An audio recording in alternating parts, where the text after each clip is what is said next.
అందరికీ కూడా ప్రభు యేసుక్రీస్తు నామములో నా హృదయపూర్వకమైన వందనాలు తెలియజేస్తున్నానండి. ఇప్పుడే అనుకున్నాం కదా, ఈ పరిశుద్ధ గ్రంథము మామూలు గ్రంథం కాదండి. మన దగ్గరికి వచ్చింది అంటేనే మనం ధన్యులు అన్నమాట. మనకేమిటంటే ఆశీర్వాదాలంటే ఏవేవో కనపడతాయి. మన దృష్టి చిన్ననాటి నుండి మన పూర్వీకుల దగ్గర నుంచి కూడా మనం నేర్చుకున్న విధానం ఏంటంటే, ఆశీర్వదించబడిన వారు అంటే ఆస్తిపాస్తులు కలిగిన వారని, అందచందాలు కలిగిన వారని, మంచి చదువు సంధ్యలు కలిగిన వారని మన యొక్క అపోహ. కానీ యెహోవా దేవుడుగా గల జనులు ధన్యులు. ధన్యులంటే మనం అందరం చెప్పుకున్నాం, అన్ని విషయాలలో ఆశీర్వదించబడిన వారు అన్నమాట. అటువంటి ఆధిక్యతను దేవుడు మన దగ్గరికి తీసుకొచ్చి ఈ పరిశుద్ధ గ్రంథాన్ని, ఈ పవిత్ర గ్రంథాన్ని మన చేతుల్లో ఉంచారు అంటే మనము పరిశుద్ధంగా ఉండాలని, పవిత్రంగా ఉండాలని, ఆయన నామాన్ని మహిమపరిచే వారముగా ఉండాలని, మన అనేక మంది ప్రజలకి దీవెనకరంగా ఉండాలని నిర్ణయించి మన వరకే పరిమితం చేశారు. మనలాంటి వారిని ఎన్నుకున్నారన్నమాట. ఎన్నుకున్న మనము, ఆయన ఎన్నుకున్న మనం ఏం చేయాలంటే ఆయన మాటని వినాలి. కొంతమంది మామూలుగా మందిరాలకి వచ్చేవారు ఉంటారు, బాగా జన సమూహంగా వచ్చి విని వెళ్ళేవారు ఉంటారు. ఒక కేటగిరీ వచ్చి విని వెళ్ళి చేసేవారు ఉంటారు. కొంతమంది వచ్చి విని విడిచిపెట్టేవారు ఉంటారు. కొన్ని కేటగిరీలు అన్నమాట. వీరిలో ఏ జాబితాలో మనం ఉన్నామో, వచ్చే వారంలో ఉన్నామా? వస్తారు, తండోపతండాలు వస్తారు. కొన్ని మందిరాలు అస్సలు ఖాళీ కూడా ఉండక ఎన్నో ఆరాధనలు జరిపిస్తూ ఉంటారు. మరి ఆ వచ్చిన వారు వింటున్నారా? వచ్చేవారిలో ఉన్నామా? వచ్చి వినే వారిలో ఉన్నామా? వచ్చి విని విడిచిపెట్టే వారిలో ఉన్నామా?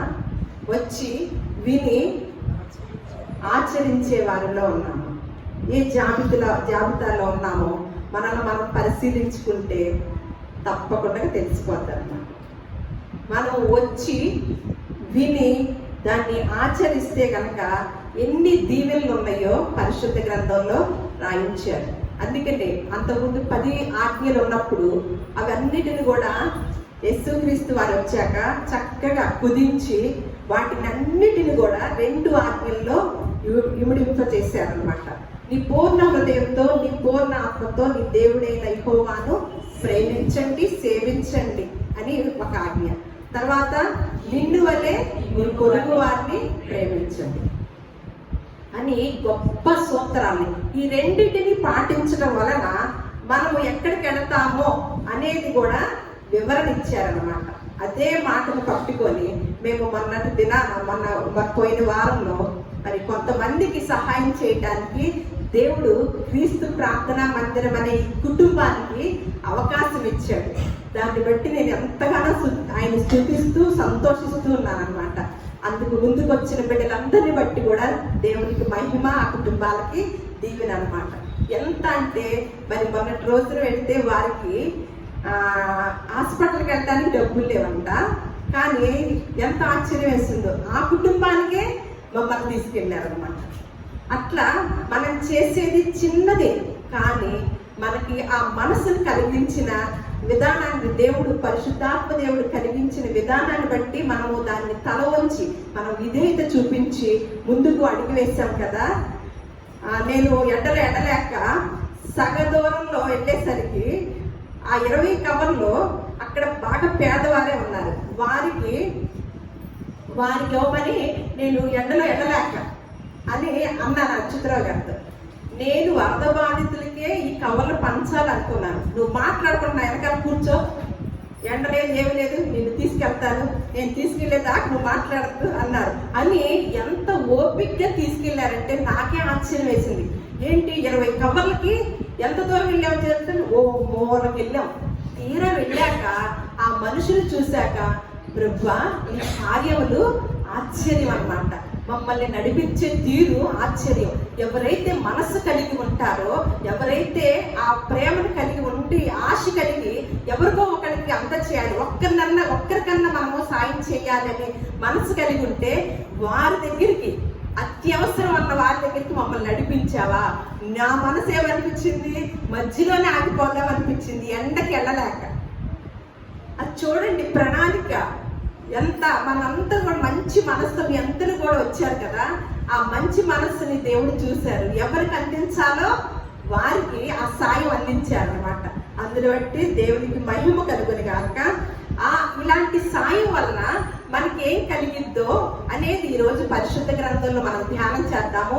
అలాగే మనం ఏదైనా మనకు ఏమన్నా దేవుడి నుంచి వరాలు కావాలంటే మళ్ళా అంటే ఈ సాయం మనకి ఇతరులు పుణ్య కార్యాలు అంటారు కదా, ఇతరులకి సహాయం చేసేవారు. అంటే నిన్ను వల్లే నీ పొరుగు వారిని ప్రేమించు అన్నది మనం ఒకప్పుడు ఇంకొక రకంగా ఆ విధానాన్ని తెలుసుకున్నాం.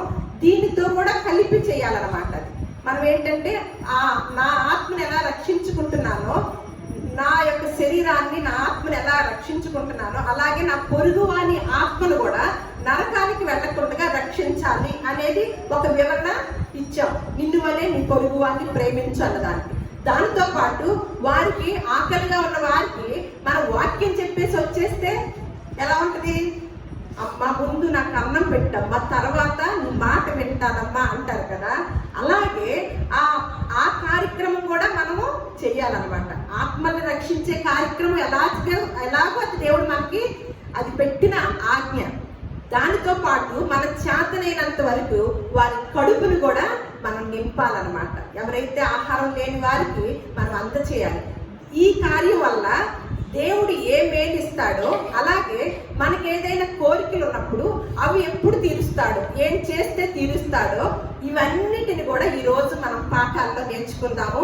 అలాగే మనం ఏమైనా విందులు చేసినప్పుడు ఎవరిని పిలవాలో అవన్నీ కూడా ఎంత క్షుణ్ణంగా పరిశుద్ధ గ్రంథంలో రాయించాడు. నేను అందుకని ఎప్పుడు చెప్తాను, ఇది పరిశుద్ధ గ్రంథంలో భూలోకంలో లేని విషయాలన్నీ కూడా ఇక్కడ ఉన్నాయండి, ఈ గ్రంథంలో ఉన్నాయి. మనకి తెలియకపోవటం అంటూ ఏది ఉండదు. పరిశీలనగా చదివితే ప్రతి విషయానికి, ప్రతి ప్రశ్నకి కూడా జవాబును రాయించి మనల్ని ఎంతో తృప్తిపరిచే దేవుడై ఉన్నాడు అనమాట, మనం సేవించే దేవుడు. అందుకు ఒకసారి యేసుక్రీస్తు వారి కాలంలోనే ఆయనే స్పష్టంగా తెలియజేసిన విధానాన్ని, ఈ తెలియజేసిన విధానంతో మనం దేనికి వెళ్ళటానికి అవకాశం ఉంటుందో ఒకసారి మత్తయి సువార్త 24వ అధ్యాయము 31వ వచనం నుంచి 46వ వచనం వరకు చదువుకుందాం. మనం మత్తయి సువార్త 24వ అధ్యాయము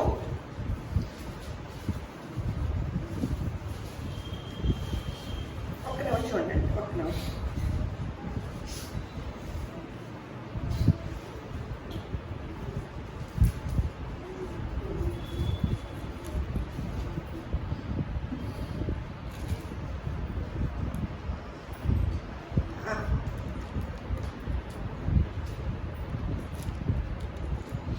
అని 25 అండి, మత్తయి సువార్త 25, మనం 25 దీన్ని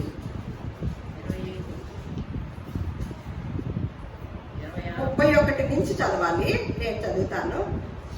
తన మహిమతో మనిషి కుమారుడును ఆయనతో కూడా సమస్త దూతలను వచ్చినప్పుడు ఆయన తన మహిమ గల సింహాసనం మీద ఆసీనుడై ఉండును.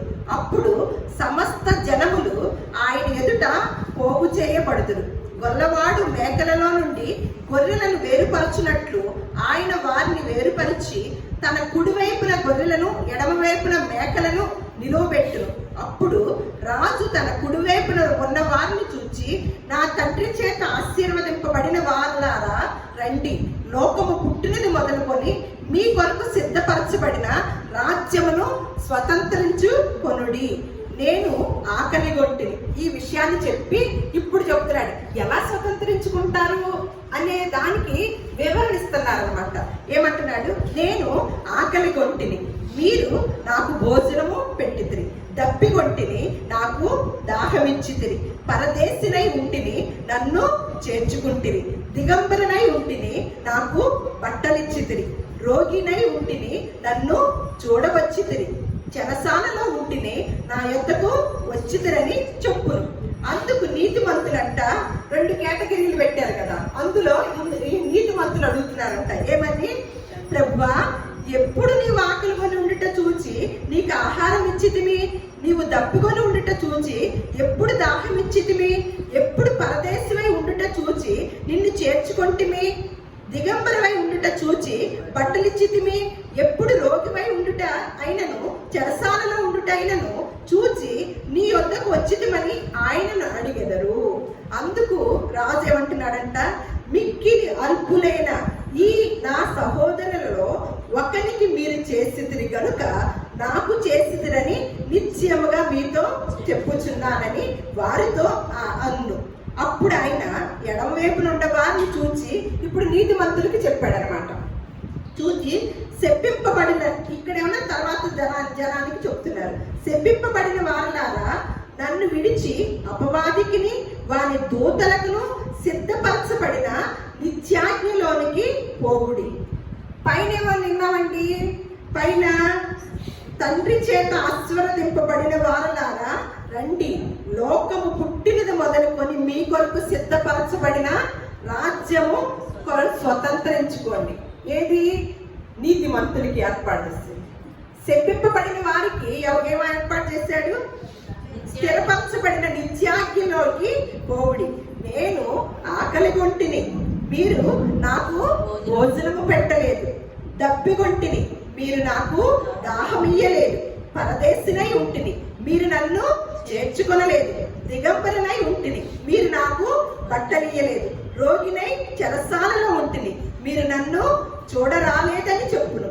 అందుకు వారును, ప్రభువా మేమెప్పుడు నీవు ఆకలికొని ఉండుటైనను, దప్పికొని ఉండుటనైనను, పరదేశినై ఉండుటైనను, దిగంబరనై ఉండుటైనను, రోగి ఉండుటైనను, చెరసాలలో ఉండుటైనను చూచి నీకు ఉపచారం చేయకపోతేమని ఆయనను అడిగేది. అందుకు ఆయన, మిక్కిలి అల్పులైన వీరిలో ఒకరికైనను మీరు ఇలాగూ చేయలేదు కనుక నాకు చేయలేదని మీతో నిశ్చయముగా చెప్పుచున్నానని వారితో అనును. వీరు నిత్య శిక్షకును, నీతిమంతులు నిత్య జీవమునకు. ఈ కార్యక్రమం ద్వారా ఏం పొందుకుంటామంటండి? నిత్య జీవము అనేది గొప్ప వాగ్దానాన్ని పొందుకున్నాం. ఏం చేస్తే ఇంకా నేను చెప్పక్కర్లా, వివరంగా అంటే దేవుడికి యేసుక్రీస్తు వారికి చేసినట్లే అని యేసుక్రీస్తు వారే స్పష్టంగా తెలియజేశారు. మన యొక్క అందరం కూడా చాలా మంది భక్తి చేస్తూ ఉంటాం. ఆ భక్తికి కూడా అర్థం అనేది తెలియకుండానే భక్తి భావంలో పెడుతూ గుడికి వెళ్ళే వాళ్ళు గుళ్ళకి వెళ్తారు, చర్చికి వెళ్ళే వాళ్ళు చర్చిలకు వెళ్తా ఉంటారు, ఇలా చేసుకుంటూ పోతున్నారే కానీ ఆ భక్తి అంటే ఏంటి అనేది తెలియజేసిన గ్రంథం ఏదన్నా ఉంటే అది కూడా పరిశుద్ధ గ్రంథమే. ఆ భక్తి అంటే ఏంటో ఒకసారి యాకోబు రాసిన పత్రిక 1వ అధ్యాయము చూద్దాము. 26వ వచనము 27వ వచనము. యాకోబు రాసిన పత్రిక 1వ అధ్యాయము 26, 27. ఎవడైనను నోటికి కళ్ళెము పెట్టుకొనక తన హృదయమును మోసపరుచుకొనుచు భక్తి గలవాడనని అనుకుని ఎడల వారి భక్తి వ్యర్థమే. తండ్రి అయిన దేవుని ఎదుట పవిత్రమును నిష్కళంకమైన భక్తి ఏదనగా దిక్కులేని పిల్లలను, విధవరాండ్లను వారి ఇబ్బందులో పరామర్శించుటయు, ఇహలోక మాలిన్యము తనకంటకుండగా తన్ను తాను కాపాడుకొనుటయే. నిజమైన భక్తి ఏంటంట? తెలిసిందా? అర్థమైందా? ఏం చేయటం అంట? మనకు ఇప్పుడు వరకు భక్తి అంటే ఏం తెలిసింది? గుడికి వెళ్ళినా చర్చికి వెళ్ళినా ఏం చేస్తాము? మా ఇంట్లో ఈ అవసరం ఉందండి, మా కుటుంబంలో ఇది ఉందండి, ఈ తీరిపోనివ్వండి ప్రభువా, నీకు వచ్చే నెలలో ఏదో ఒక కానికిస్తాను, ఇది తీరితే చాలు. ఇది కదా మన భక్తి. దేవుని సన్నిధికి వెళ్ళటమే. నేను ఎప్పుడు మా శుక్రవారం వాళ్ళతో చెప్తానన్నమాట. శుక్రవారం ప్రార్థనకు వచ్చే వాళ్ళతో దేవుని దగ్గరికి వెళ్ళటమే ఏంటంట? అడుక్కోవటం. దేవుని దగ్గరికి వెళ్ళటమే. అసలు దేవుని సన్నిధికి కూడా మనం అడగటానికి వెళితే బయట ప్రపంచంలో ఉన్న మన యొక్క ఆత్మీయ స్థితి, దేవుని దగ్గరలో ఉన్న ఆత్మీయ స్థితికి ఏ మాత్రము తేడా ఉండదండి. దేవుని సన్నిధికి వెళితే మన ఆత్మలు రక్షించబడాలి, మన ఆత్మలు ఊరట చెందాలి, మన ఆత్మలు సేద తీరాలన్నమాట. బయట ప్రపంచంలో ఆత్మను సేదరించేది, ఆత్మను ఊరటపరిచేది ఉందా? బయట ప్రపంచంలో శరీరాన్ని ఊరటపరిచేది, శరీరాన్ని ఉల్లాసపరిచేది బోర్డు ఉన్నాయి. కానీ మళ్ళా దేవుని సన్నిధికి వచ్చి కూడా మళ్ళీ అదే కోణంలో కనుక చూస్తే వారి భక్తి ఏమవుతుందంట? వ్యర్థమవుతుందంట. అలాగే మళ్ళా ఒక మాట చెప్పాను కదా, మనము విందు కనుక చేసుకుంటుంటే గొప్ప గొప్ప విందులు చేస్తూ ఉంటారు. ఆ విందులకు కూడా ఎవరిని పిలవాలో కూడా భూలోకంలో ఉన్న వ్యక్తులకి ఎవ్వరికి, గొప్పవారికి, తక్కువ వారికి, జ్ఞానవంతులకి, గొప్ప గొప్ప వారికి, ధనవంతులకి, అందరికీ కూడా ఎవరికి తెలియదండి. కానీ యేసుక్రీస్తు వారు ఎంత చక్కని వివరణ ఇచ్చారో. ఎందుకంటే ఆయన ఎప్పుడు ఏ మాట అయితే చెప్పారో అలాగే జీవించిన వ్యక్తి, ఏదైతే జీవించి చూపించారో అలాగే మాట్లాడిన వ్యక్తి.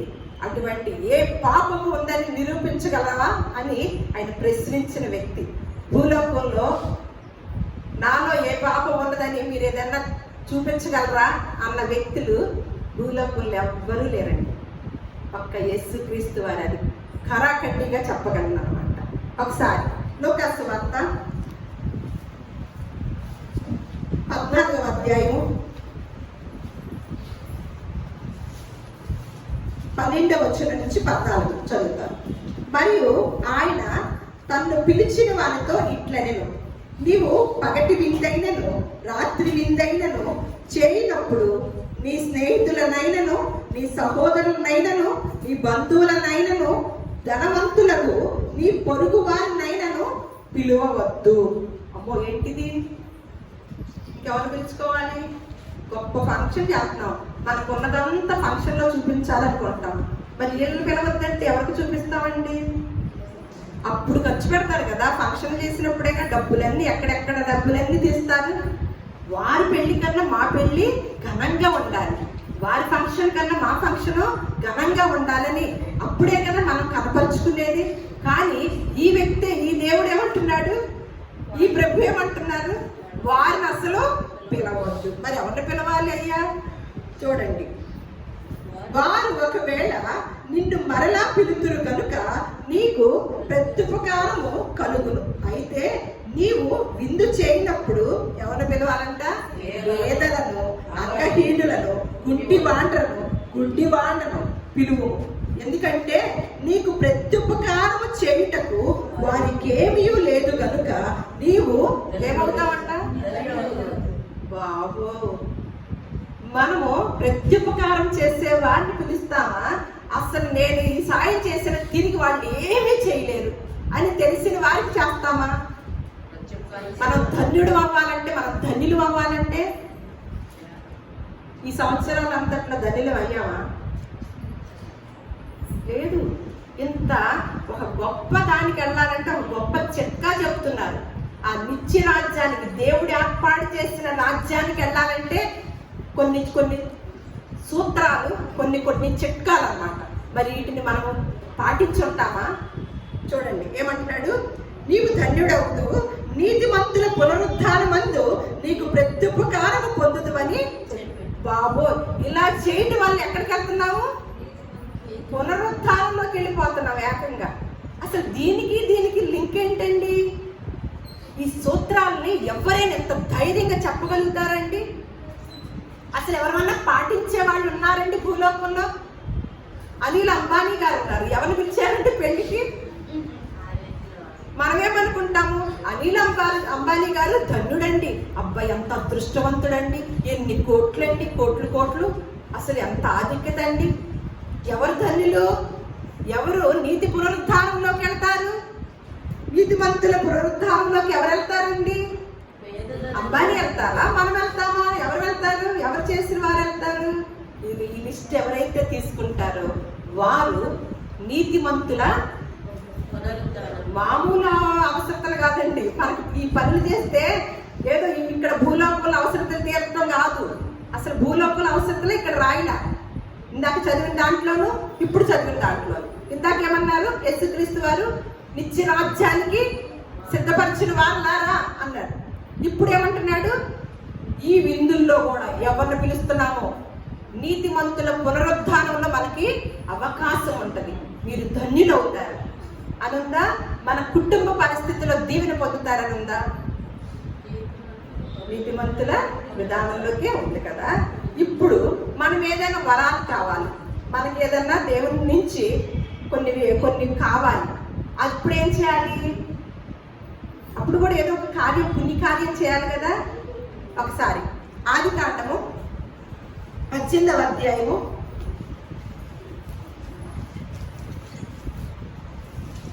18వ అధ్యాయము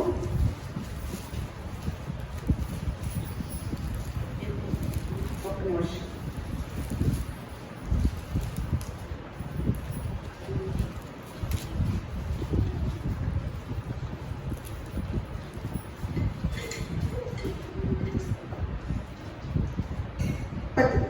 ఒకసారి నేను కొన్ని వచనాలు చదువుతూ ఉంటాను. 1 నుంచి 10 వరకు చూద్దరు మీరు. మరియు మమ్రే దగ్గరనున్న సింధూరు వనంలో అబ్రహాము ఎండవేళ గుడారపు ద్వారం వద్ద కూర్చొని ఉన్నప్పుడు యెహోవా అతనికి కనబడాడు. అతడు కన్నులెత్తి చూచినప్పుడు 3 మనుషులు అతని ఎదుట నిలువబడి ఉండిరి. అతడు వారిని చూచి గుడారపు వాకిట నుండి వారిని ఎదుర్కొన్నట్టుకు పరిగెత్తి నేల మట్టుకు వంగి, ప్రభువా, నీ కటాక్షము నా మీద ఉన్న ఎడల ఇప్పుడు నీ దాసుని దాటిపోవద్దు.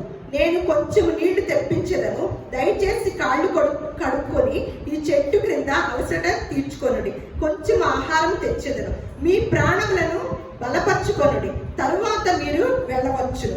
ఇందు నిమిత్తము కదా మీ దాసుని యొద్దకు వచ్చిదిరై అనెను.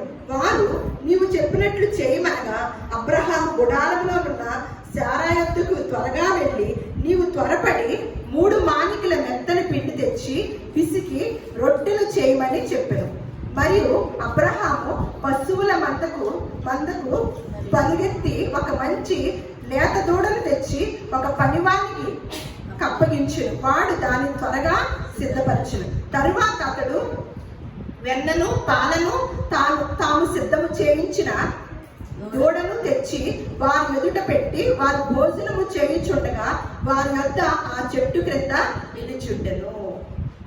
ఏం చేశారంటండి? బాగా ఎండ వేళంట. నాలాగా అనుకోలా, ఈ ఎండలో ఎందుకు ఎంత దూరం అని అనుకోలా. ఎండ వేళలో 3 మనుషులు వచ్చారండి. బాగా ఎండ వండిపోతుంది. మరి ఎండ అంటే అది భోజనం కాని టైమేనే కదా. ఆ టైంలో వచ్చినప్పుడు ఏం సిద్ధం చేస్తున్నారు? ముక్కు మొహం తెలియని వాళ్ళకి మనకి ఏం భోజనం పెడతాము కదా అనుకుంటామా? కానీ ఏం చేస్తున్నారు ఈయన? భోజనానికి అన్నిటిని కూడా సిద్ధం చేసి వాళ్ళతో చెప్పి తన భార్యతో చెప్పాడు. నా బట్టి అన్నైతే ఏమంటారు? బాబో, ఎండలో 3 తీసుకొచ్చి ఇప్పుడు ఎండ వండమంటే ఎక్కడి నుంచి తెచ్చి వండుతాము, అందులో త్వరగా వండమని చెప్తున్నారు అని భార్యలో మనందరం అంటామా? శారా అలా అలా. అలాగే పనివారు కూడా భలే రెడీగా ఉన్నారు. ఉండి ఏం చేశారు? ఆతిథ్యము సిద్ధం చేశారనమాట. మనకి ఒక బయట ప్రపంచంలో ఒకటి ఉంటుంది అనమాట, అతిథి దేవో భవ. అంటే అతిథుల్ని దేనితో పోలుస్తారండి? దేవునితో. అంటే మనము తెలియకనే వారు మాట్లాడిన మాట, కానీ అది నిజమైన మాట. కానీ మనకి వివరణ ఎలా ఇస్తున్నారో చూడండి బైబిల్ గ్రంథంలో. ఏమన్నారో ఇలా తీయగానే వెంటనే ఏం చేస్తున్నారో చూడండి. నీ భార్య అయినా శారా ఎక్కడున్నదని అడిగారంట వాళ్ళు. వీళ్ళు భోంచేసే వాళ్ళు ఏం చేయాలి? భోంచేసి వెళ్ళిపోవాలి కదా. వెంటనే ఏమి గమనించుతున్నారో చూడండి. నీ భార్య అయినా శారా అసలు ఎక్కడుంది అనగానే మొత్తానికి అదిగో గుడారంలో ఉందని చెప్పారు. వెంటనే వారి యొక్క ఆతిథ్యానికి, అబ్రహాము గారు శారా గారు చేసిన ఆతిథ్యానికి వచ్చిన 3 కూడా ఏమయ్యారు? ముగ్ధులైపోయారు సంతోషంతో. ఎండ వేళలో వచ్చినప్పుడు చల్లటి మజ్జిగ, మంచి ఆహారము అంతా కూడా ఏమైంది? లోపలంతా కడుపు అంతా చల్లగా అయ్యి సంతోషంతో కడుపు నిండిన విధానంతో ఏమది వరాలిస్తున్నారండి? చూడండి. మీదటికి కాలమున నీ వద్దకు నిత్యముగా మరలా వచ్చేదను, అప్పుడు నీ భార్య అయిన శారాకు ఒక కుమారుడు కలుగునని చెప్పాడు. దేనికండి వరాలిచ్చింది? ఏం చేశారు ఆ కుటుంబము? ఆతిథ్యం ఇచ్చారు.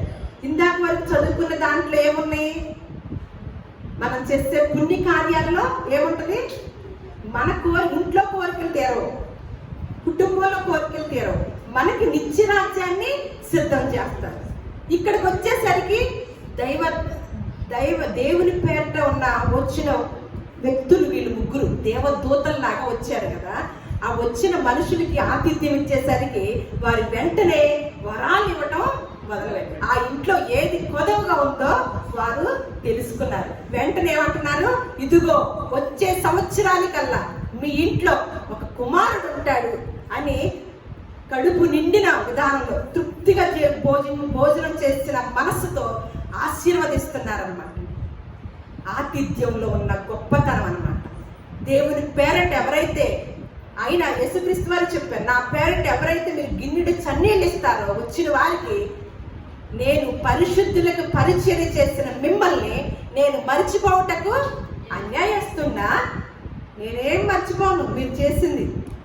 మళ్ళీ ఇంకొక చోట ఏముందో ఇదే విధానం చూద్దాం. రాజుల గ్రంథము 2వ రాజుల గ్రంథము 4వ అధ్యాయం చూద్దాం.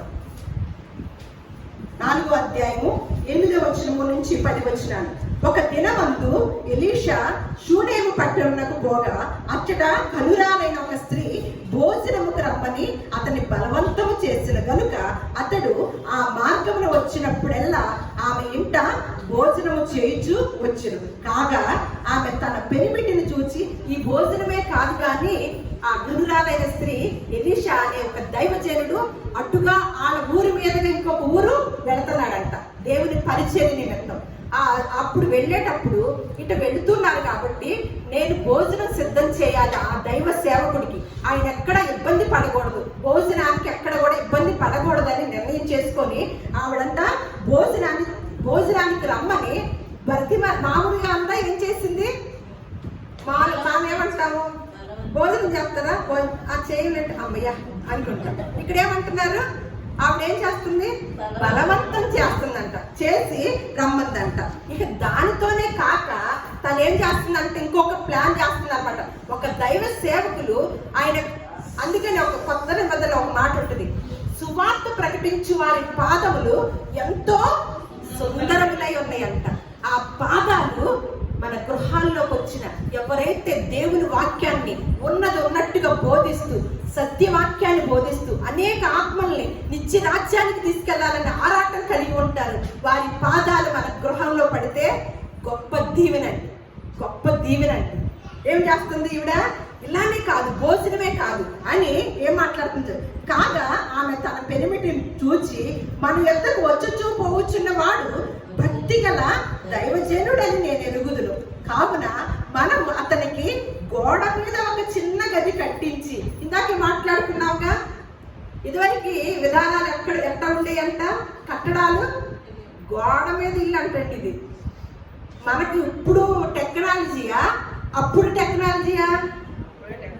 మనం దేవాలయం గురించి మాట్లాడుకున్నాం, ఏంటి 3 అంతస్తులు అంట.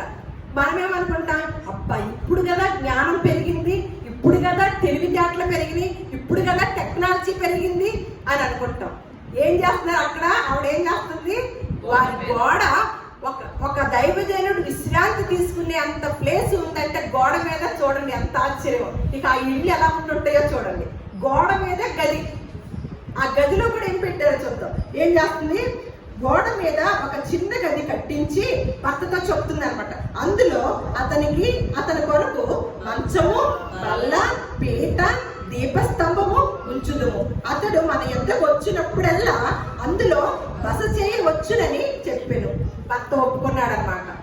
ఓకే, అలాగే బస చేయడానికి వచ్చారు. ఇవన్నీ చూశారనమాట ఎలీషా గారు. చూసి ఎలీషా ఏం చేశారంటే గెహాజీని తన శిష్యుడిని పిలిచారనమాట. పిలిచి ఆమెతో అన్నాడు, నీవు ఇంత శ్రద్ధాభక్తులు మా యందు కనపరిచితివి, నేనేమి చేయవలనో ఆమెను పిలిచి అడగమని చెప్పాను. ఇంత భక్తి శ్రద్ధలతో మనల్ని ఎంత పట్టించుకుంటుంది కాబట్టి ఏమనుకుంటారు, ఏదో కొరత ఉండుంటది, ఏదో కోరిక ఉండుంటది అని శిష్యుడిని పిలిచి, ఏది గెహాజీ కనుక్కో ఏంటో, ఆవిడకి ఏం అవసరం ఉందో, మనకి ఇంత ఆతిథ్యం ఇచ్చడమే కాకుండా మనకి బస కూడా ఏర్పాటు చేశారు కాబట్టి ఆవిడకి ఏం అవసరం ఉందో కనుక్కోమనంటే ఆవిడేమి ముందు పెట్టలేదండి.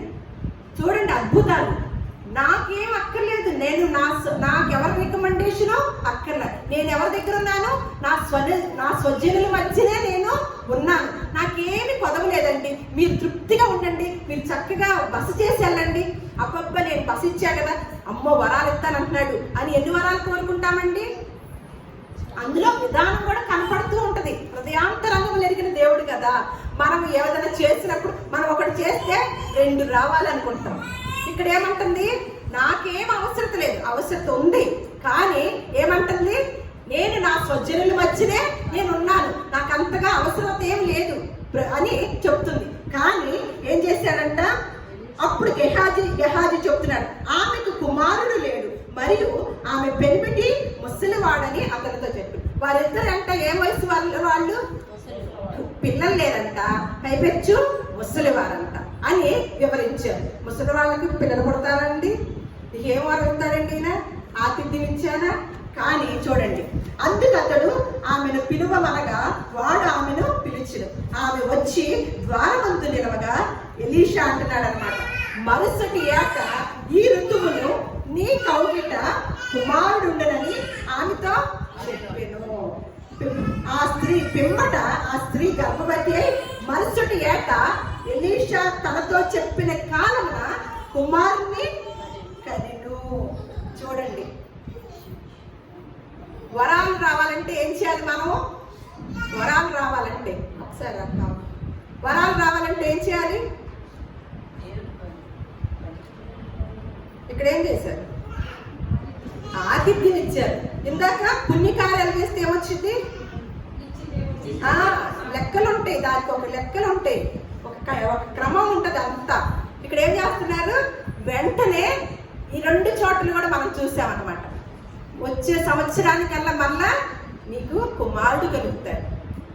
అందుకనే దీన్ని కొత్త నిబంధనలో ఒక మాట తెలియజేశారు. ఇది మాట్లాడుకొని ముగించుకుందాం. ఏప్రిల్కి రాసిన పత్రిక 13వ అధ్యాయము 1 నుంచి 3 వచనాలు ఇక్కడ జాగ్రత్తగా చదువుకుందాం.